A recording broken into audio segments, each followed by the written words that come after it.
guys, and welcome back to my channel. In today's video I'm going to be unboxing the squat machine. I've been seeing that all over TikTok and people are seeing results, so I want to try it for you guys and for myself because summer is around the corner. So that's what we're gonna do. I'm gonna unbox the squat machine for you guys and just see what it looks like and try to put it together. So we're gonna see how that's gonna go. So without wasting much of your time, let's get straight into the unboxing and see what this baby looks like. So that is me just getting excited to open the box and just see what's inside. That's my shocked face slash happy face because it's exactly what I had hoped for. And now I'm just emptying the box, taking everything out and just laying it on the ground so I can start putting this squat machine together. So now I'm just unwrapping everything and I'm going to display it on the ground. Now this is going to help you by having a visual of all the pieces, and the instructions in your hand will help you know what piece will go where and how to position the machine as you start to figure out how to put it together. Now don't mind me, I'm just doing a little bit of a cleaning here. I'm just picking up all that trash and just putting it away. Now this also just helps you to work in a better and clean environment. I'm a little bit of a clean freak. I'm OCD a little bit too, so I like to work in a nice clean space. So I'm still just unwrapping everything to make sure everything is visible for me to be able to see. I'm a visual person, so I would like to see things as I put them together and I compare it to the instructions.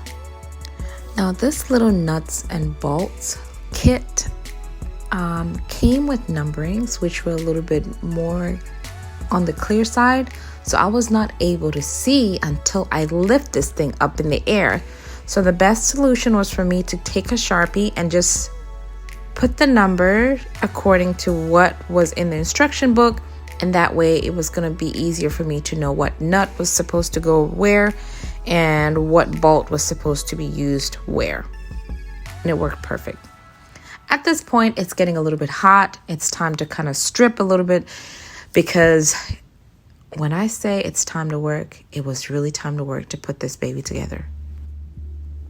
So I'm starting with the base support tubes here. This is the bottom, so you want to make sure that it's nice and tight. I'm using 4 screws of the M8.50, which is the number 9 in the instructions. I'm also using 4 nuts, which is the number 6 on the instruction book. And then I'm going to be using the washers, which is a number 10 in the instructions as well. I'm going to be using 2 wrench types. I'm going to be using an open-ended wrench at the bottom for me to tighten the screws. And then I'm using the Allen wrench on top to kind of hold the nuts for me as I tighten it on the bottom.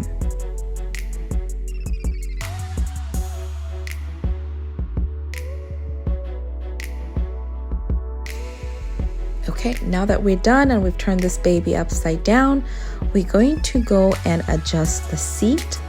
You want to make sure the height is comfortable to your liking.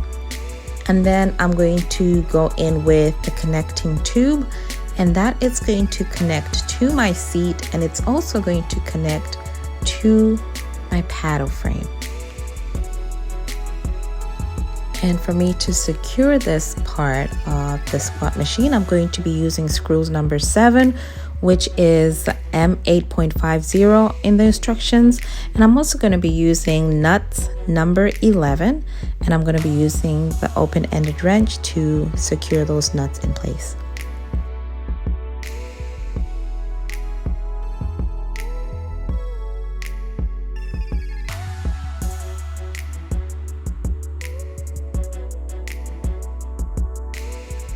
Okay, so next we're going to take the handlebar tube and we're just going to screw that in place to the height that you feel is going to work best for you. And then I'm going to take the handlebar where my hands are going to do most of the work there, and I'm going to screw that in place as well. I'm going to be using screw number 8, which is a M8.40. I'm going to use 2 of those, and then I'm going to be using nut number 6 as well, and I'm going to skewer that in place. Of course, I'm going to be using 2 wrenches. I'm going to be using the open-ended wrench, and then I'm going to be using Allen wrench as well to hold the nuts in place so I can securely secure this handlebar. All right, now that the handlebar is done, we're going to go to the next step, which is a saddle. Easiest part of it all. Just put that in any of the holes and screw that tight, and you're good to go. All right, once we're done with the saddle, we're going to go over and install the monitor. Now this is going to stay, or you're going to place it in between the handlebar. And this is supposed to monitor all the squats that you do, and you don't need to keep count of that. And then the next part is the paddles, and that's an easy task as well. You just kind of screw them in, no nuts needed. You screw both sides, and I just use the wrench to kind of tighten it up a little bit so that it is firm enough for me. Last but not the least, we're going to install the tension ropes at the back of the saddle, and we are good to go. So here's something that I found out with the squat machine. You could either work your legs or you could work your glutes. So this is going to depend on the elastic ropes that attach to the saddle, because it makes it a little bit harder for the saddle to move as you are trying to make the movement of going up and down. So the best way to do it if you want to work out your glutes is take the ropes off, and that way it's going to be easy for you to go up and down with the saddle. But if you want to work your legs and you want to get them toned, the best way to do it is putting the ropes back on there. Now please bear in mind they are super heavy. You will have to pull and push a little bit more than what I'm doing right now in the video. It's not going to look as easy as that. So I just wanted to let you guys know about this fun fact. I hope you guys enjoyed watching this video. This is the end for me. It is goodbye, and see you in my next one.